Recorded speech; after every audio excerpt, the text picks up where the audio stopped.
เด็กผู้หญิงคนหนึ่งที่เป็นชาวต่างชาติได้เดินทางเข้ามาเยี่ยมบ้านเกิดที่ไทยก่อนที่เด็กคนนี้จะไปเล่นกับตุ๊กตานางรำในศาลเจ้าที่แห่งหนึ่งและตั้งแต่ตอนนั้นเด็กผู้หญิงคนนี้ก็เริ่มมีอาการแปลกๆจนเกิดเรื่องราวที่ทุกคนไม่คาดคิดขึ้นกับเรื่องที่มีชื่อว่าของไม่น่าเล่น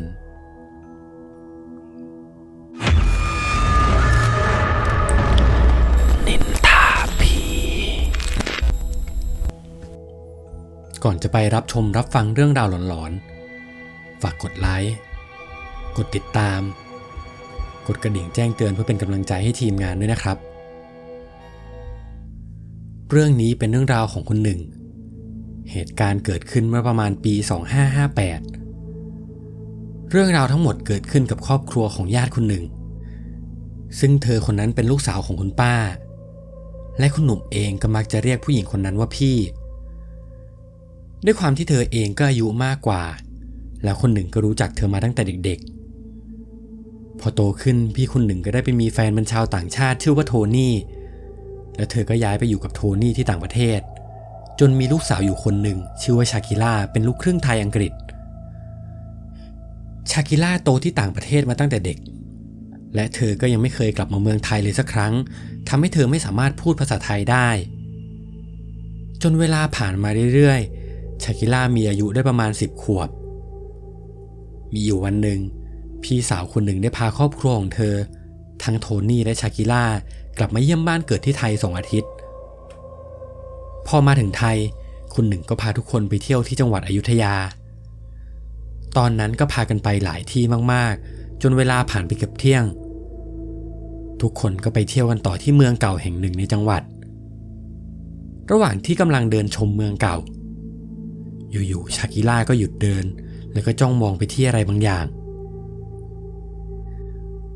พอทุกคนหันไปมอง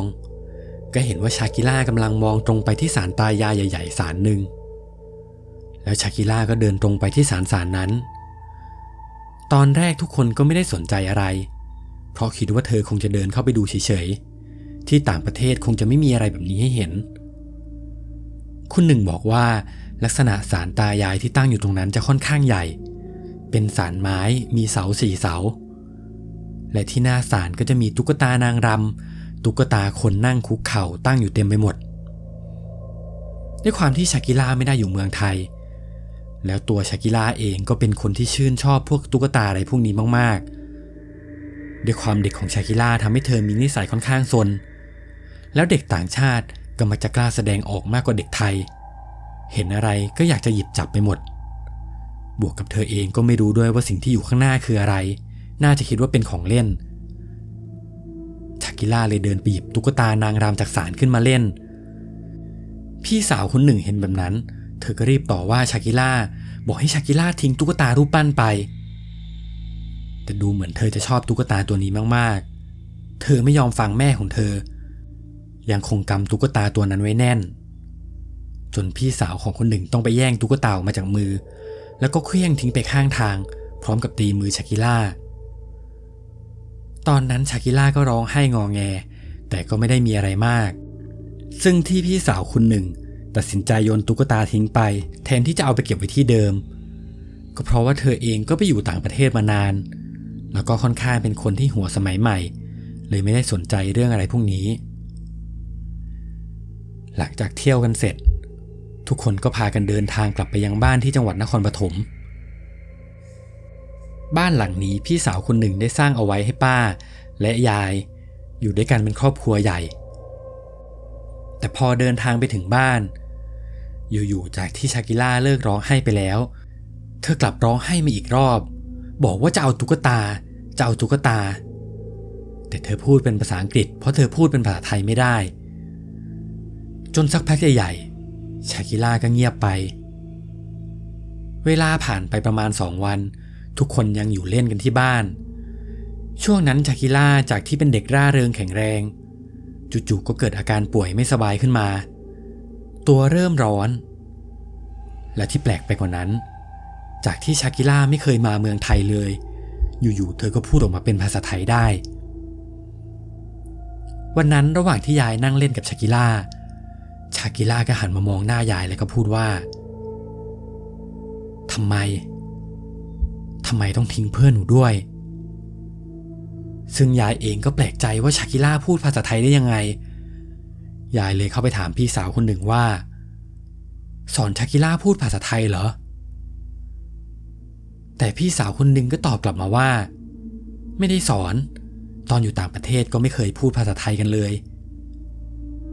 ยายเองก็ยังคงงงๆแต่ก็บอกว่าดีแล้วถ้าพูดภาษาไทยเป็นตั้งแต่ตอนเด็กก็ถือว่าเป็นเรื่องที่ดีพี่สาวคนหนึ่งเห็นว่ายายมาถามแบบนั้นเธอเลยตัดสินใจเดินเข้าไปถามชากิล่าเป็นภาษาอังกฤษว่า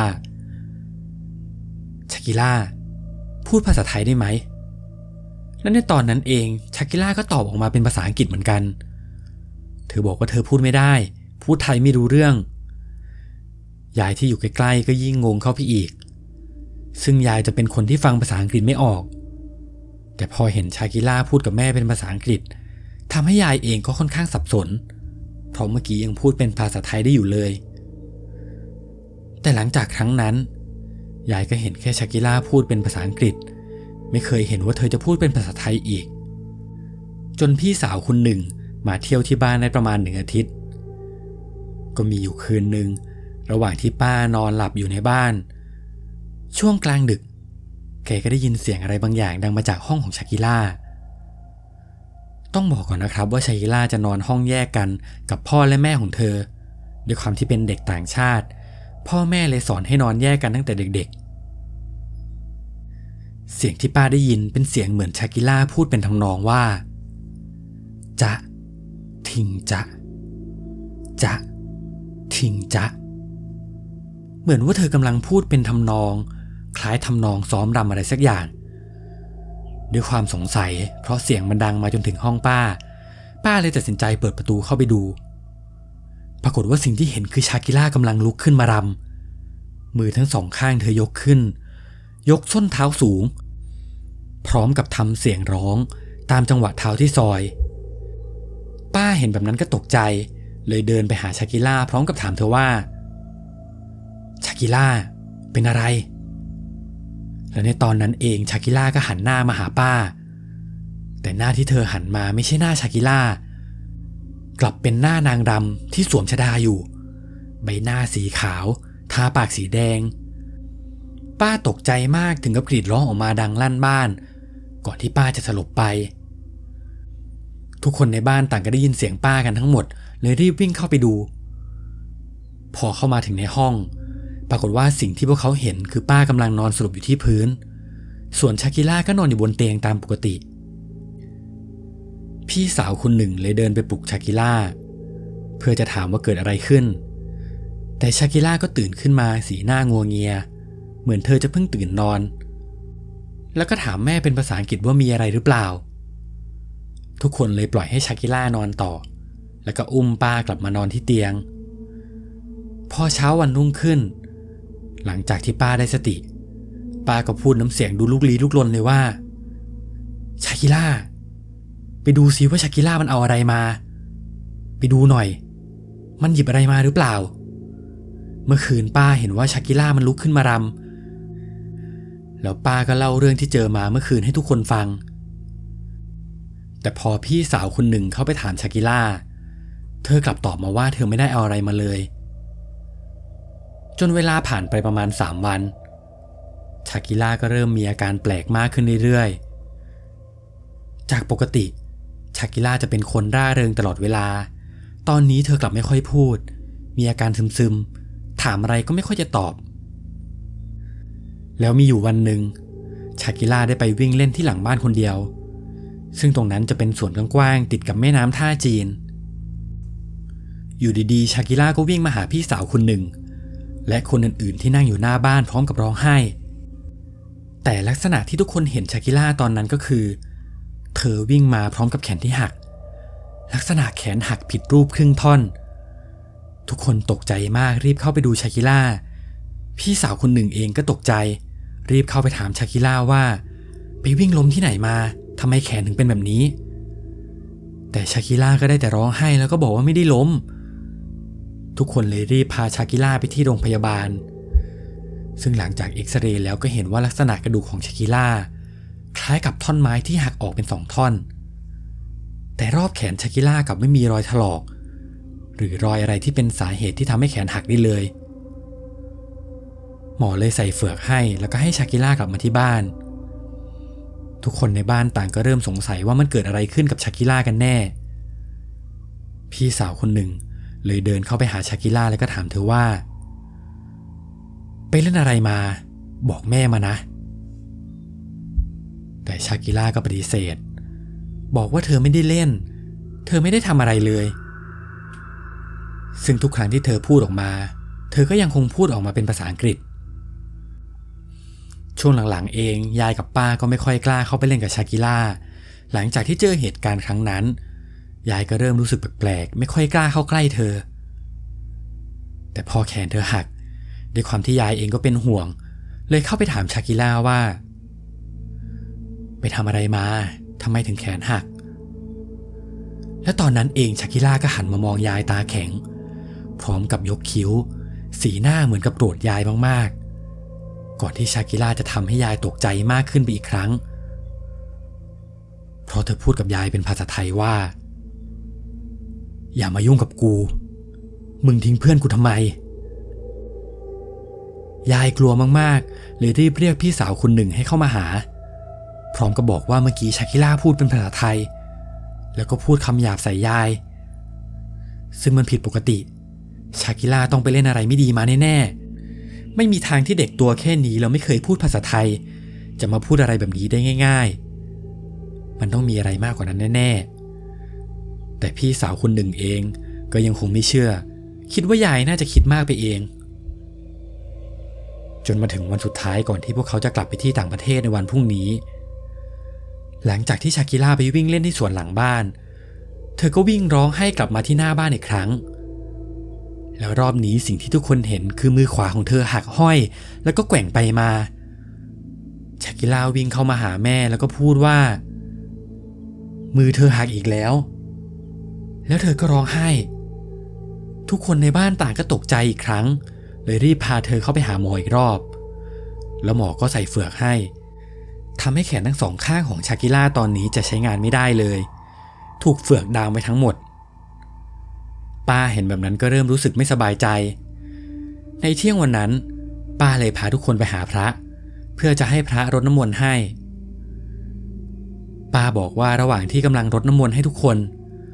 อื่นๆต่างก็ยกมือขึ้นมาพนมไหว้หลวงพี่แต่ชากิล่ากลับทำตัวนิ่งๆพร้อมกับมองไปที่หลวงพี่ตาแข็งพอหลวงพี่รดน้ำมนต์มาโดนชากิล่าเธอก็ยังคงนั่งนิ่งๆอยู่แบบนั้นซึ่งขัดจากบุคลิกของเธอมากๆปกติเธอจะต้องวิ่งเล่นหรือไม่ก็เข้ามาหาแม่ของเธอแต่ตอนนี้กลับจ้องมองไปที่หลวงพี่อย่างเดียว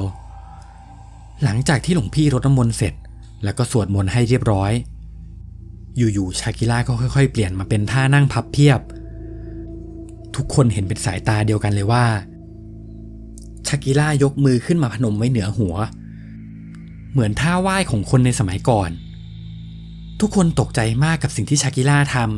ำพี่สาวคนหนึ่งรีบเข้าไปกอดเธอด้วยความเป็นแม่เธอพยายามเข้าไปเรียกสติลูกสาวแล้วก็บอกว่าชากิล่าอย่าเป็นอะไรนะแม่อยู่ตรงนี้แล้วก็พยายามหอมแก้มชากิล่าด้วยความเป็นห่วงแล้วในตอนนั้นเองชากิล่าก็หันหน้ามามองแม่แล้วเธอก็พูดเป็นภาษาไทยว่ามันไม่เป็นอะไรหรอกพี่สาวคนหนึ่งตกใจมากๆเธอถึงกับถอยหลังออกมาอีกใจก็กลัวอีกใจก็เป็นห่วงลูกเริ่มเกิดคำถามมากมายในหัวของเธอว่าชากิล่าพูดภาษาไทยได้ยังไงและน้ำเสียงที่เธอพูดก็ชัดมากซึ่งโทนี่สามีของเธอเองที่เป็นฝรั่งก็ตกใจกับสิ่งที่เห็นพอที่ต่างประเทศเขายังไม่เคยเจอเหตุการณ์อะไรแบบนี้มาก่อนทุกคนที่อยู่ตรงนั้นต่างคนต่างก็สับสนไปหมดแต่ก็คิดว่าคงไม่เป็นอะไรยังไงพรุ่งนี้ชากิล่าก็เดินทางกลับแล้วเดี๋ยวก็คงจะกลับมาเป็นตามปกติทุกคนเดินทางกลับมาที่บ้านในเย็นวันนั้นคนในบ้านก็พากันนั่งทานข้าวที่แคร่หน้าบ้าน พี่สาวคนหนึ่งก็ได้ป้อนข้าวชากิล่าจนเหมือนว่าเธอจะเริ่มอิ่มแล้วชากิล่าก็เดินขึ้นไปบนบ้านแล้วเธอก็ไปเปิดทีวีทุกคนก็นั่งกินข้าวไปด้วยคุยกันไปด้วยข้างล่างไม่ได้สนใจอะไรแต่พอชากิล่าดูทีวีไปได้สักพักอยู่ๆชากิล่าก็เดินมาที่ระเบียงของชานบ้านชั้น2แล้วชากิล่าก็พูดขึ้นมาว่าจะทิงจะทิงจะทุกคนที่อยู่ด้านล่างรีบหันไปมองตามเสียงทันทีปรากฏว่าสิ่งที่ทุกคนเห็นก็คือชากิล่าค่อยๆยกแขนที่ใส่เฟือกขึ้นมาพยายามทำท่าตั้งวงแล้วก็ยกส้นเท้าขึ้นพร้อมกับรำไปด้วยทำเสียงตามจังหวะไปด้วยและในตอนนั้นเองชากิล่าก็หมุนส้นเท้าไปรอบๆแล้วก็ทิ้งตัวตกบันไดลงมาข้างล่างจนคอหักเสียชีวิตทุกคนที่อยู่หน้าบ้านต่างก็กรีดร้องโวยวายกันดังลั่นพี่สาวคนหนึ่งรีบวิ่งเข้าไปดูชากิล่าแต่สภาพชากิล่าตอนนี้คือคอหักผิดรูปและเธอก็ได้เสียชีวิตไปแล้วพี่สาวคนหนึ่งได้แต่ร้องไห้จนสติเธอหลุดแล้วเหมือนเธอก็สลบไป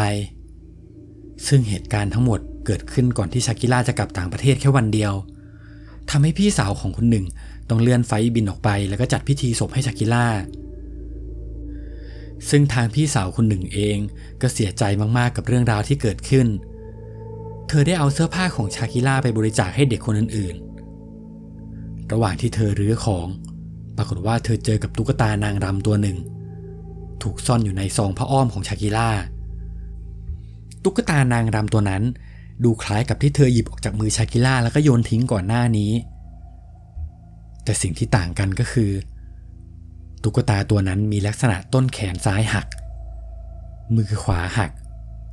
และคอก็หักห้อยลงมาพอพี่สาวคนหนึ่งเห็นแบบนั้นเธอก็ยิ่งมีอาการหนักขึ้นกว่าเดิม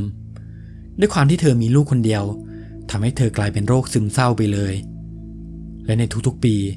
พี่สาวคนหนึ่งจะกลับมาที่ประเทศไทยเพื่อทำบุญให้ชากิล่าแล้วตุ๊กตานางรำตัวนั้นพี่สาวคนหนึ่งก็ยังคงเก็บมันไว้ติดตัวตลอดเวลาเหมือนว่าเธอเองก็ทำใจไม่ได้มีบางครั้งป้าก็เห็นว่าพี่สาวคนหนึ่งได้หยิบตุ๊กตานางรำตัวนั้นมาคุยด้วยเหมือนว่าตุ๊กตานางรำตัวนั้นเป็นลูกสาวของเธอเองและนี่ก็เป็นเรื่องราวทั้งหมดที่คุณหนึ่งได้เล่าให้ฟังใครมีเรื่องราวหลอนๆอยากให้เราเล่าให้ฟังก็สามารถส่งมาได้ทางแฟนเพจ Facebook ได้เลยนะครับเรื่องหน้าเราจะเอาเรื่องราวหลอนๆเรื่องไหนมานินทาให้ทุกคนได้ฟังกันฝากติดตามกันด้วยนะครับสวัสดีครับ